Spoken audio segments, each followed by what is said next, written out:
Assalamualaikum warahmatullahi wabarakatuh. Selamat pagi teman-teman. Semoga dalam keadaan sehat selalu ya. Saya akan memulai mengajar mulai dari pertemuan hari ini sampai nanti UAS ya. Kalau kemarin sudah bersama. Boleh nih ya? Oke. Pertemuan kali ini sampai dengan nanti UAS saya yang akan mengampu. Kita akan membicarakan mengenai evaluasi ya, mulai pertemuan hari ini sampai terakhir. Nah, saya akan coba share screen dulu ya.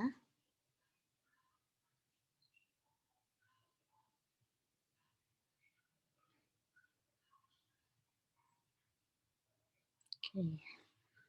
Nah, sebelum kita mulai perkuliahan hari ini, marilah kita berdoa menurut agama dan kepercayaan masing-masing. Berdoa dipersilahkan.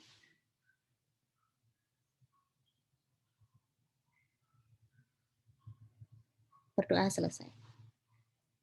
Oke, hari ini kita akan membicarakan tentang pengertian dan ruang lingkup evaluasi. Jadi setelah Anda kemarin mempelajari tentang bagaimana menyusun program, mulai dari prinsipnya, kemudian pengertiannya dulu, prinsipnya, kemudian bagaimana cara membuatnya sampai dengan praktikum yang Anda sudah membuat ya.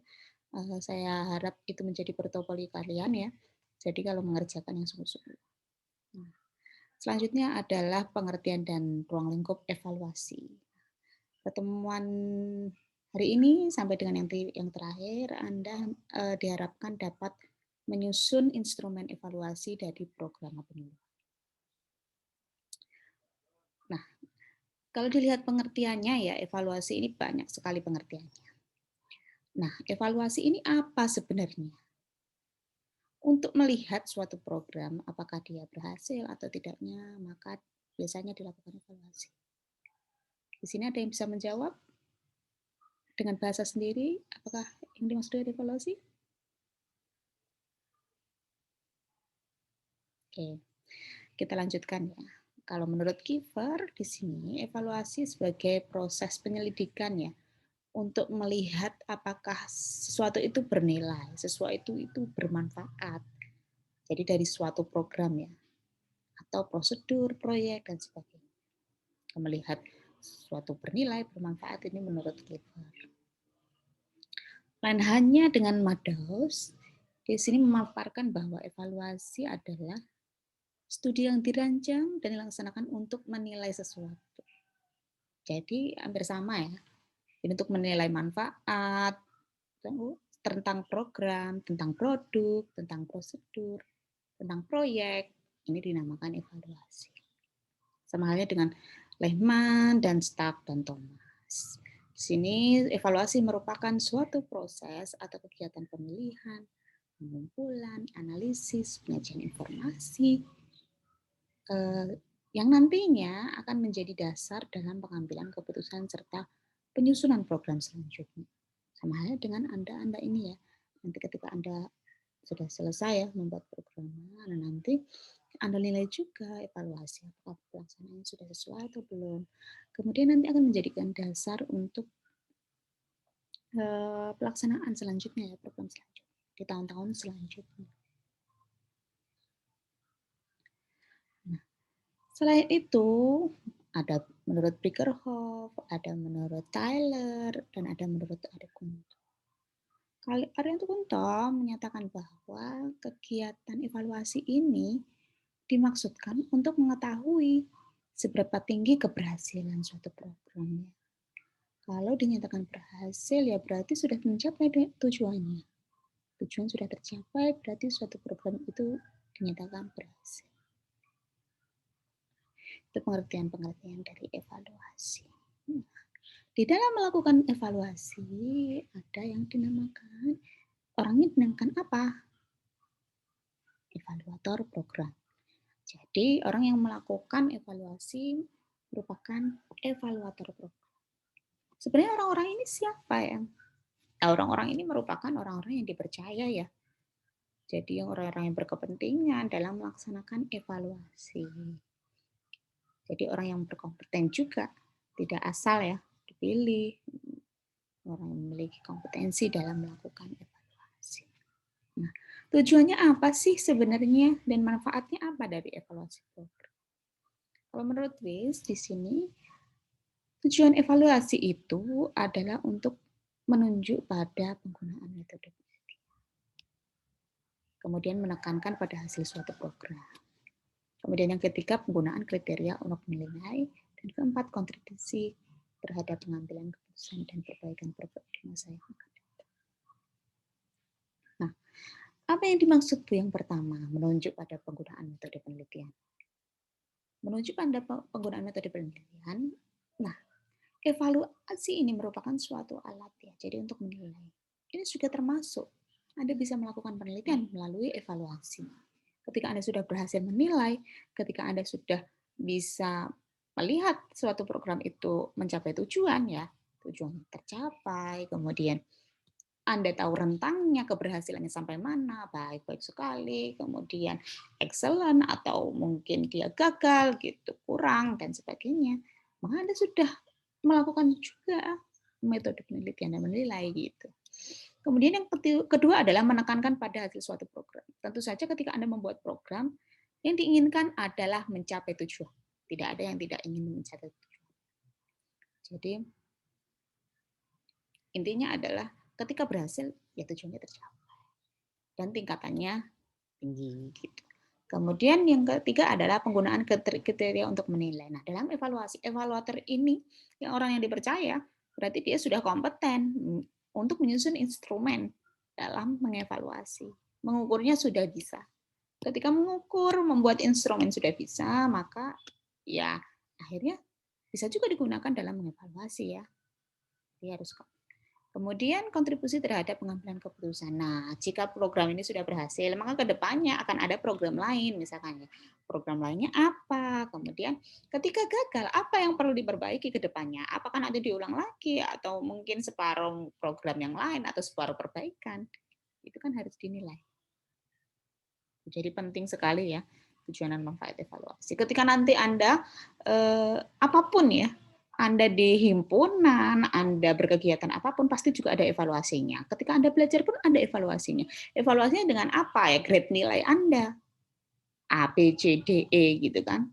Itu sesuai dengan apa yang Anda lakukan. Nah, ketika sesuai rentangnya, berhasil, bagus sekali, excellent, nah itu berarti ke depannya harus ditingkatkan lagi gitu. Misalkan. Kalau misalkan gagal, berarti program ke depannya harus mengulang lagi tahun depan. Nah, itu salah satu contohnya ya.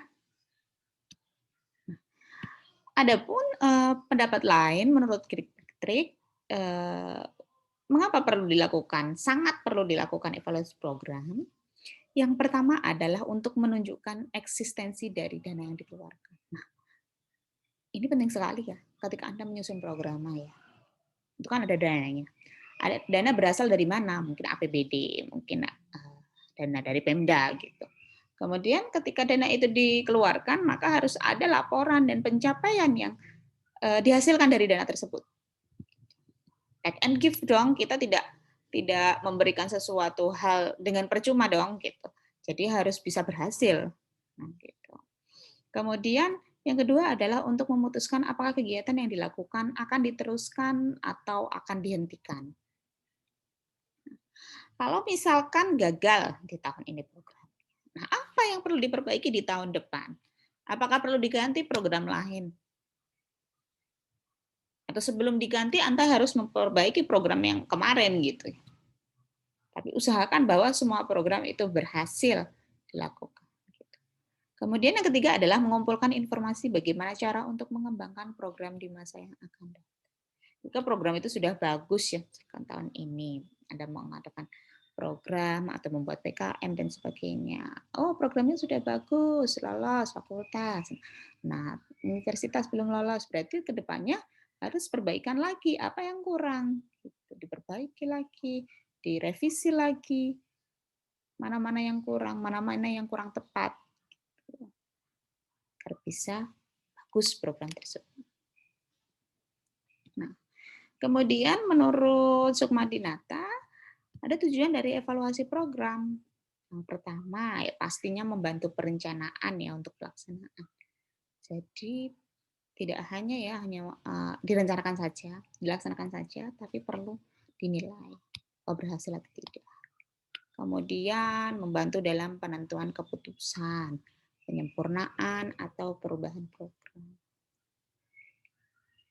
Anda menilai ketika nanti ada hambatan, Anda harus menghindari hambatan-hambatan tersebut, kemudian ya Anda harus bisa melakukan perbaikan secepat mungkin. Gitu ya.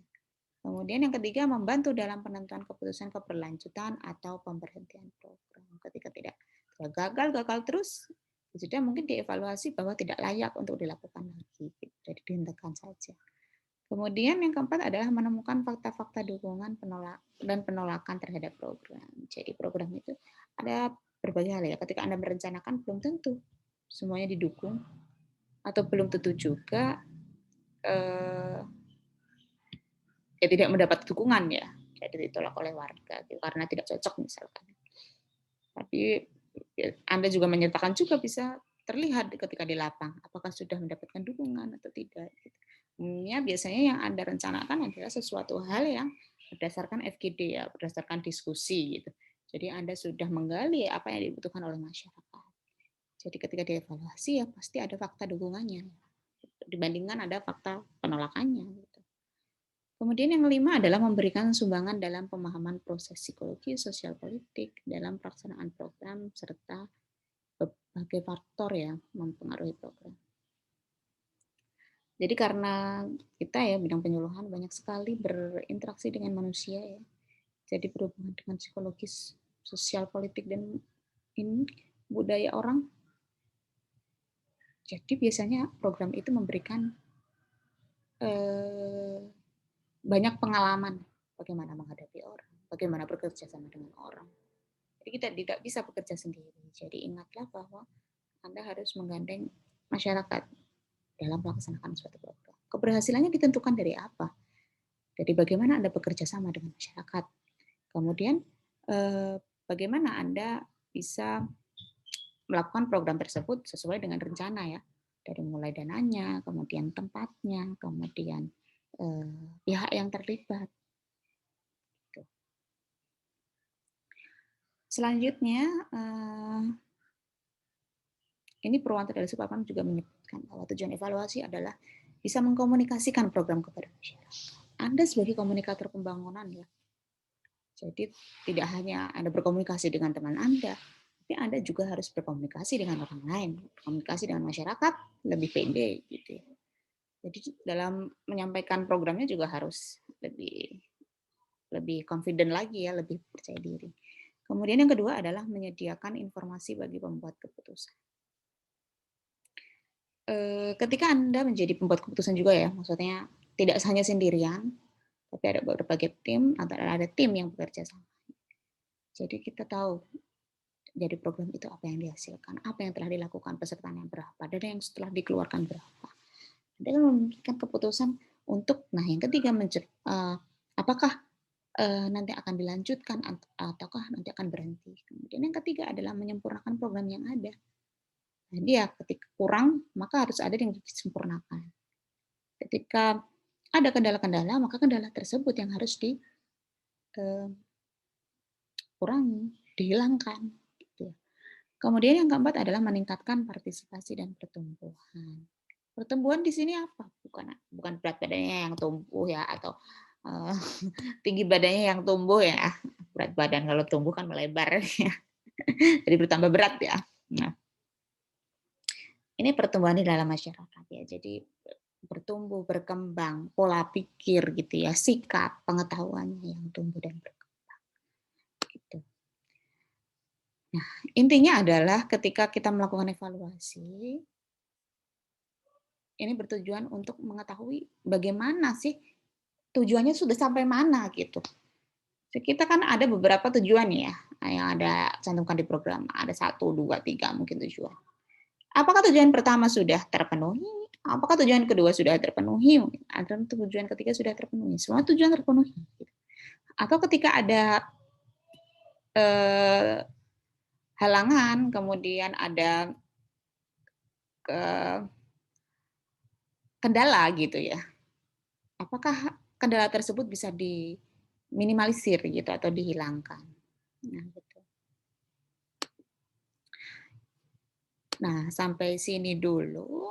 Mungkin nanti jika ada diskusi dan sebagainya, kita akan diskusikan di pertemuan selanjutnya ya. Nanti bisa belajar mandiri dan saya sudah mengupload buku ya. Tolong dibaca. Untuk pertemuan hari ini, Anda mulai baca-baca bukunya dulu, kemudian Anda cermati lagi materinya. Semoga tetap semangat ya, walaupun puasa ya di pagi hari. Semoga sudah pada bangun semua ya dengan semangat gitu. Oke, karena sudah menjelang Lebaran ya, mungkin sibuknya diganti dengan beli baju Lebaran, enggak ya? Jadi tidak Lebaran ya, tetap di rumah, stay safe and healthy ya. Oke, saya akhiri dulu ya. Cukup sekian perkuliahan hari ini. Sebelum kita akhiri perkuliahan hari ini, kita berdoa dulu ya, menurut agama dan kepercayaan masing-masing. Berdoa dipersilahkan.